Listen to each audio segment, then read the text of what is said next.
Kaya nga dapat 3 ang sa akin, 2 lang sa'yo. Hindi ba dapat tig-2 na tayo? Tapos hati na lang tayo dun sa isa? Kulang ng isang rice cracker ang kinain ko kahapon.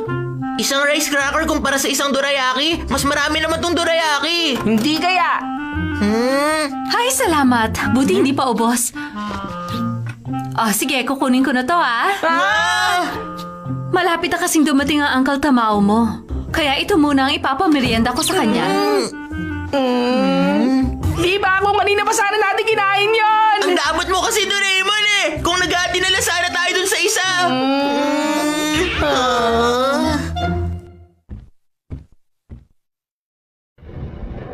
Ano ka ba naman? Hindi makakatulong kung malungkot ka, Tamaw. Oo nga naman. Ngumiti ka. Hindi ba nila kinakain? Hindi makakain lahat yan ni Uncle Tamao. May matitira sa atin. Kahit anong mangyari, lakasan mo palagi ang loob mo. Oo nga, kailangan mo masabi kung ano talaga ang nasa puso mo. Pero kasi kapag kaharap ko ng taong yun, hindi ako makapagsalita ng maayos. Wala akong masabi.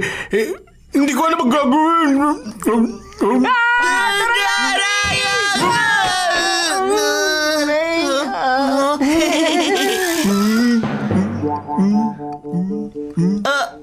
Ano pong pinag-uusapan nyo? Ano pong problema, Uncle Tamao? Kayong dalawa, hindi dapat kayo sumasali sa usapan ng matatanda. Okay po!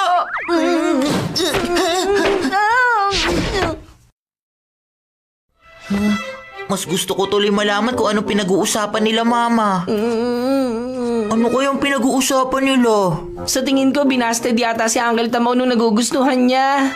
Huh? Busted? Naduduwag siya sa harap ng taong nagugustuhan niya. Oo nga. Baka kasi hindi niya masabi ang tunay niyang nararamdaman. Oo, parang ganun na nga yun. Kawawa naman si Uncle Tamao. Oo nga, mabait pa naman siya. Alam ko na. Doraemon, meron ka bang gadget dyan na makakatulong kay Uncle Tamao? Alam ko na! Ang tapat na taro! Tapat na taro? Ano yan? Isang ventriloquist puppet? Ha? Kaya niya magsalita mag-isa? Tutulungan ka ng tapat na taro na masabi ang tunay mong nararamdaman. Huh? Palaging may nakakatuwang ekspresyon sa mukha ni Doraemon. Paano mo nasasabi sa akin yan, ha? Uncle Tamao! Si Tamao? Kaalis lang niya. Habulin natin siya. Sandali lang muna, Nobita. Hindi ba meron kayong exam kahapon? Patingin ng resulta. Wala po.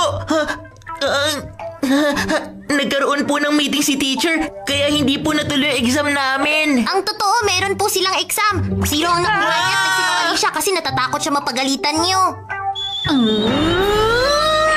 Pwede ba wag ka na madaldal?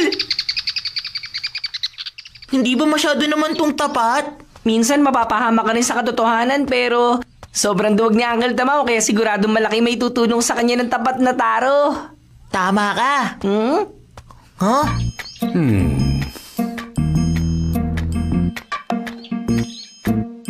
Ayoko sa matandang lait siya, nakakatakot at isa pa kamukha rin siya ng higanting gorilla.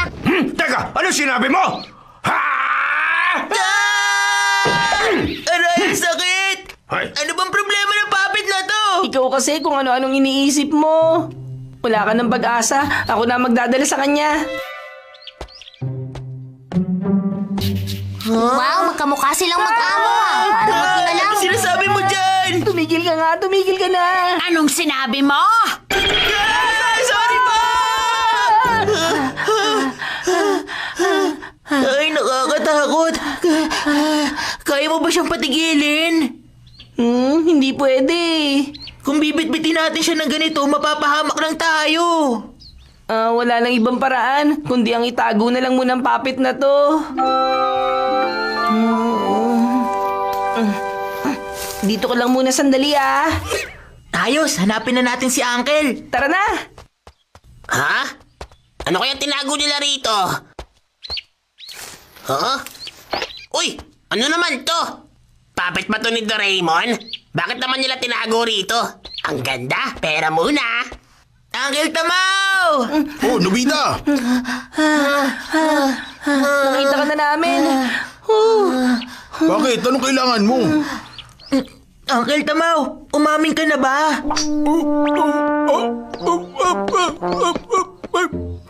Ayoko umamin. Di naman niya ako gusto. Ayaw sa kanong taong yun eh. Paano niya nasabing ayaw sa inyo? Hindi ko alam kung bakit. Pero tuwing nagde-date kami, lagi siya umuwi ng galit. Kaya sa tingin ko, ayaw niya sa akin. Ay. Pero nakikipag-date pa rin siya sa inyo. Oo nga, pero... Kung ganun po, yayain niyo po uli siyang mag-date ngayon. Maibibigay ako makakatulong sa inyo. Ano naman yun? Basta, pumunta kayo sa park at maghintay kayo doon malapit sa malaking puno. O sige, o sige! Hoy! Hoy! Ang malas naman, bakit ngayon ko pa nasalubong si Giant? Ano bang sinasabi mo? Mas iba to si Giant eh. Baka pati tong puppet na hawak ko, kunin pa niya. Anong sabi mo, Suneo? Hindi ako nagsabi nun. Yung puppet na nagsasalita, hindi ako. Ano, ba't di ka nagsasalita? Sinong niloko mo? Paano yan makakapagsalita? Kukunin ko na to!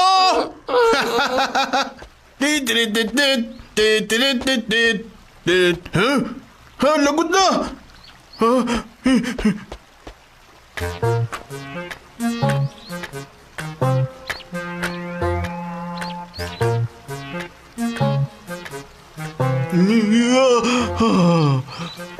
Naglalaro ako imbis na tumulong sa bahay. Pag nalaman ni Mama to, lagot talaga ako. Ano ba yan? Anong sabi mo, Takeshi? Naku! Mama! Mama, hindi ko pa rin po nagagawa pati yung homework ko. Anong sinabi mo? Wala po! Ay! Huwag kang tatakbo! Sorry po, Mama! Itong bata Sorry ito po! talaga! Sorry po! Halika, bumalik ka rito! Mama ulit, Mama! Uy, sabi mo may sasabihin ka sa akin. Ano kasi... Anong gagawin ko? Nobita, Doraemon, bilisan niyo nang dumating! Bakit? Ano yon? Ah!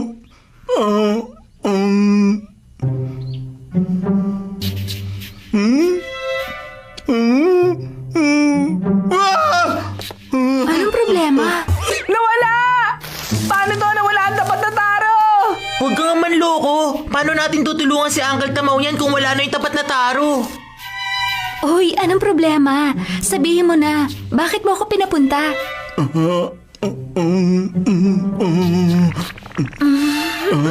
Hindi mo ako pinapunta rito nang wala lang, di ba? Sabi ko kasi wag na. Pero sabi ni Nobita na hayayain kita rito. Eh bakit hindi na lang kayo inubita na yun ang i-date mo? Niloloko mo yata ako eh. Taga lang! Wala na akong pakialam. Satsuko! Bumalik ka! Wala na. Talagang ayaw niya sa akin. Kasalanan to ni Nobita. Nagalit tuloy siya sa akin. Ano kaya? Naku, wala dun kaya. Wala na ang dapat na taro. Paano na?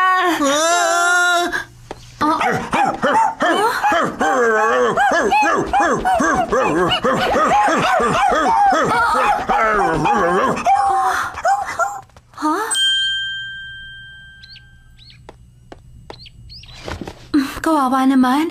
Ang cute pa naman ng puppet.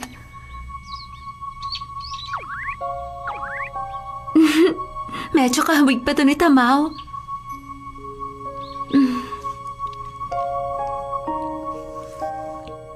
Ang totoo, matagal ko na talagang gusto yun si Tamaw. Pero dahil nga hindi ko siya makausap ng maayos, di ko alam kung anong totoong nararamdaman niya para sa akin. Kaya nagagalit na lang ako sa kanya. Satsuko, sandali. Tamaw?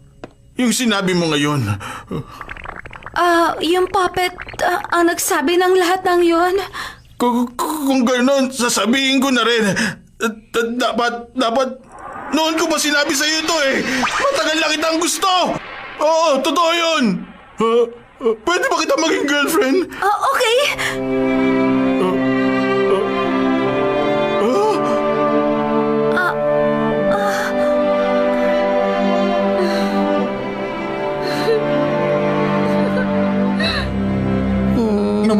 problema na siguro si Uncle Tamaw.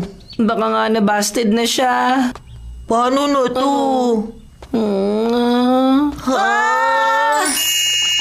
Ang tapat na taro! Pero bakit nandito yan? Sa bakanting lote natin to tinago eh.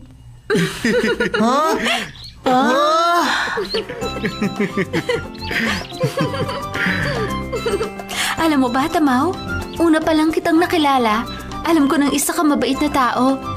Ganun din ako. Una pa lang kitang nakita. Nabihag mo na kagad ang puso ko. Talaga? Oo naman. Sobrang saya ko. Mukhang nagkalakas na ng loob si Uncle Tamaw na masabi ang nararamdaman niya. At hindi niya na kailangan ng tulong natin.